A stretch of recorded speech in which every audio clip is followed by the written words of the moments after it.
The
title of today's lesson is God Has Visited His People.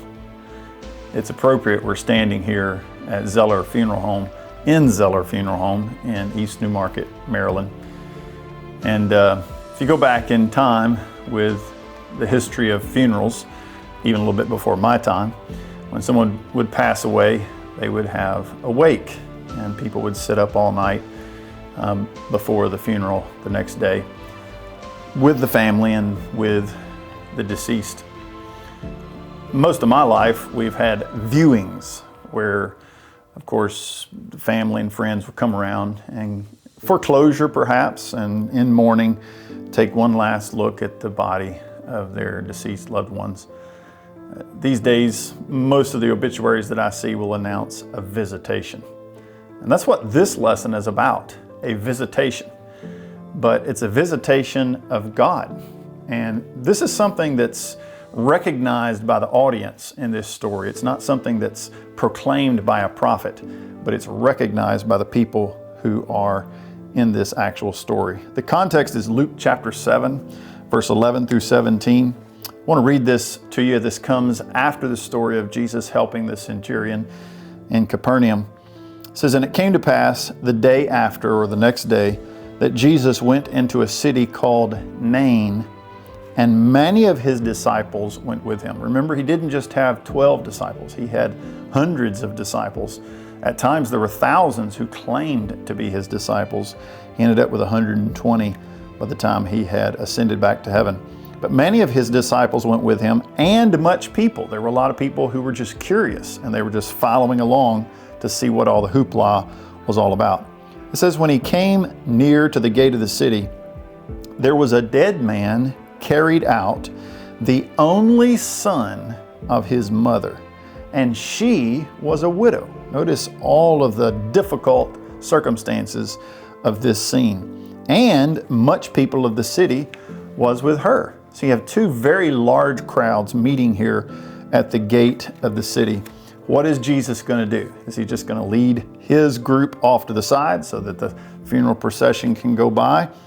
Not hardly. It says, "And when the Lord saw her," didn't just see the crowd, he saw the mom. He had compassion on her. And that's the first point in today's miracle.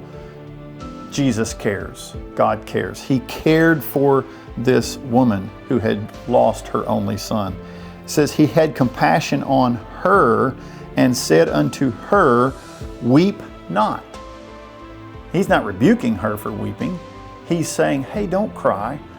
I can make this better. I can fix this. It's like a parent or a grandparent says to a little child, "Oh, don't cry. I'll fix that." Or, "Don't cry. I'll get you some ice cream." Jesus says, "Weep not." And he came and he touched the bier, or the casket, the place where the young man's body was laying. and they that bare him stood still. Now, this is an emphasis, and we're not done with this emphasis, not just on the fact that Jesus cares, but he is in command. He stops the funeral procession. He touches this unclean item. You know, he's a Jewish man. You're not supposed to go around touching dead people or things that dead people are on or with. But he does. He touches this, and those who are carrying the body stand still. And he said, "Young man, I say unto you, arise." I can't imagine how quiet it must have been on the scene at this moment.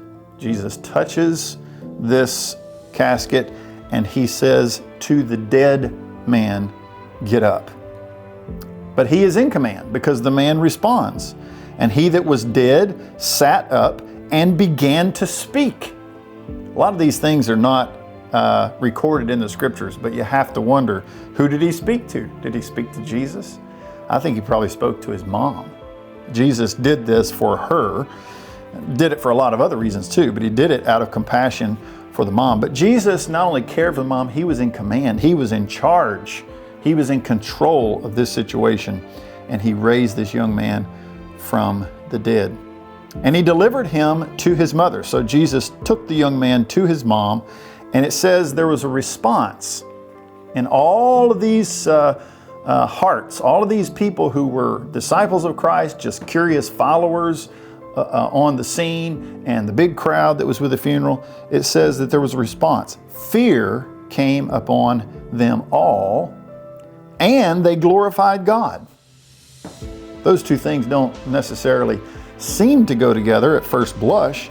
They were very much afraid, and because they're not accustomed to that, and not accustomed to seeing people raised from the dead. If you saw somebody raised from the dead every day, you wouldn't be afraid on that kind of scene, but they were very much afraid, and they glorified God. And what did they say? They said, "A great prophet is risen up among us." And here it is, God has visited his people. No need for a wake, no need for a viewing, because there's no dead man in the scene anymore. He has been raised to life. And this rumor of him went forth throughout all Judea and throughout all the region about. Jesus cares, Jesus is in command, but ultimately, Jesus is the conqueror. He has come upon this scene and he has taken over and he has conquered death. Of course, we know that it's not just this story, and it's not just the story of Lazarus. Jesus is the ultimate conqueror of death. He said, "I lay down my life and I have the power to take it up." And this, of course, not only for the mother, the widow, who was now alone and would have significant damage in her heart as well as in her pocketbook as a result of the death of her son. But it wasn't just about compassion for this widow lady. Jesus was also communicating to the crowd, "I'm the one that has the power over life and death." Jesus said, "I have come that you might have life and that you might have it more abundantly." And what a lesson from this particular miracle. Jesus is the one who cares. He's in command and he conquers. We have been visited by our God.